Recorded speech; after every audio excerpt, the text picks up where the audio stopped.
జగన్మోహన్ రెడ్డి గారు మళ్ళీ గోబల్స్ ప్రచారం చేస్తున్నారు.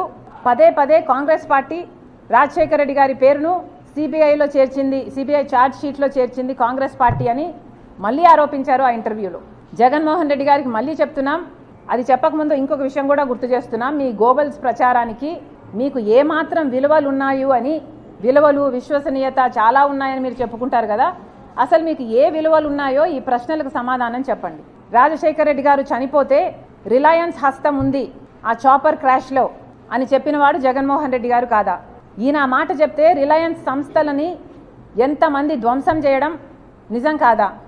వాళ్ళ మీద ఈ రోజుల వరకు కూడా కేసులున్నాయి. కానీ అదే రిలయన్స్ వాళ్లకు జగన్మోహన్ రెడ్డి గారు ముఖ్యమంత్రి అయిన తర్వాత రాజ్యసభ మెంబర్షిప్ కూడా ఇచ్చారు. మరి జగన్మోహన్ రెడ్డి గారికి ఏ విలువలు ఉన్నట్టు? అప్పుడు అది సూట్ అయింది కాబట్టి అట్లా మాట్లాడతారు, ఇప్పుడు ఇది సూట్ అయింది కాబట్టి ఇట్లా చేస్తారా? మీరేనా విలువల గురించి మాట్లాడేది? ఏ విలువలు ఉన్నాయండి మీకు? రిలయన్స్ వాళ్ళు కారణమని చెప్పిన మీరు మళ్ళీ రిలయన్స్ వాళ్ళకి పదవులు ఇస్తారు, మీకు విలువలు ఉన్నాయనుకోవాలా? వివేకానంద రెడ్డి గారి హత్య విషయంలో సిబిఐ ఎంక్వైరీ కోరింది జగన్మోహన్ రెడ్డి గారు ముఖ్యమంత్రి కాకముందు. ముఖ్యమంత్రి అయిన తర్వాత వద్దని చెప్పింది జగన్మోహన్ రెడ్డి గారు. అంటే మీరు ఎక్కడ ఎట్లా ఏ కన్వీనియన్స్ ఉంటే అట్లా మాట్లాడతారు. మీరా విలువల గురించి మాట్లాడేది? మీకు విలువలు ఉంటే ఒక మాట మీద నిలబడాలన్న విలువ మీకు లేదా? అలాగే రాజశేఖర రెడ్డి గారి విషయం, రాజశేఖర రెడ్డి గారి పేరును ఛార్జ్ షీట్లో చేర్చడం కాంగ్రెస్ పని అని చెప్తున్నారు. మళ్ళీ చెప్తున్నాం, కాంగ్రెస్ పార్టీ చెయ్యలేదు, ఇది మీకు కూడా తెలుసు. మీరు గోబల్స్ ప్రచారం చేస్తున్నారు. కాంగ్రెస్ పార్టీ చెయ్యలేదు. సిబిఐ ఎఫ్ఐఆర్లో కూడా రాజశేఖర రెడ్డి గారి పేరు లేకపోతే కొనుగోలు సుధాకర్ అనేవాడు 3 కోట్ల చుట్టూ తిరిగి, సిబిఐ కోర్టు, హైకోర్టు, సుప్రీంకోర్టు 3 కోట్ల చుట్టూ తిరిగి రాజశేఖర రెడ్డి గారి పేరుని సిబిఐ ఛార్జ్ షీట్లో పెట్టాలి అంటూ 3 కోట్ల చుట్టూ తిరిగాడు. అందుకు మెచ్చి మీరు ఆయనకు ఏఏజీ పదవిని మీరు ముఖ్యమంత్రి అయిన 6 రోజుల్లోనే ఇచ్చారు. ఎవరిని బుకాయించడానికి ప్రయత్నిస్తారు?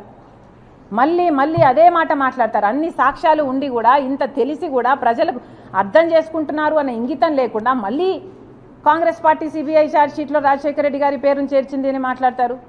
అసలు మీకు విలువలు ఉన్నాయా అండి? మీరు కాదా? సొంత తండ్రి పేరుని ఛార్జ్ షీట్లో చేర్పించింది మీరు కాదా? మీరు కేసుల్లో బయటపడడం అసాధ్యం అని కదా మీరు చేశారు ఈ పని. మీరు ఆ విలువల గురించి మాట్లాడేది? ఒక కొడుకుగా మీకున్న విలువలు ఏమిటండి? తండ్రి పేరుని ఛార్జ్ షీట్లో చేర్పించమని ఒక మనిషిని పెట్టుకొని ఆ మనిషి చేత ఆ పని చేపించి తీరా ఆ మనిషికి మళ్ళీ మీరు ఏఏజీ పదవిని ఇస్తారు. మీకు ఏ సంబంధం లేకపోతే ఒక మనిషి మీ తండ్రి పేరుని ఛార్జ్ షీట్లో చేర్చిన వ్యక్తికి మీరు ఏఏజీ పదవిని ఇస్తారా? ఎందుకు బుకాయిస్తున్నారు? మీకు ఎక్కడ విలువలు ఉన్నాయి?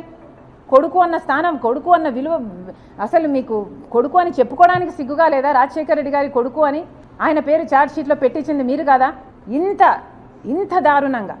ఇంత దారుణంగా దిగజారి రాజకీయాలు చేయడం ఇదే చూద్దాం.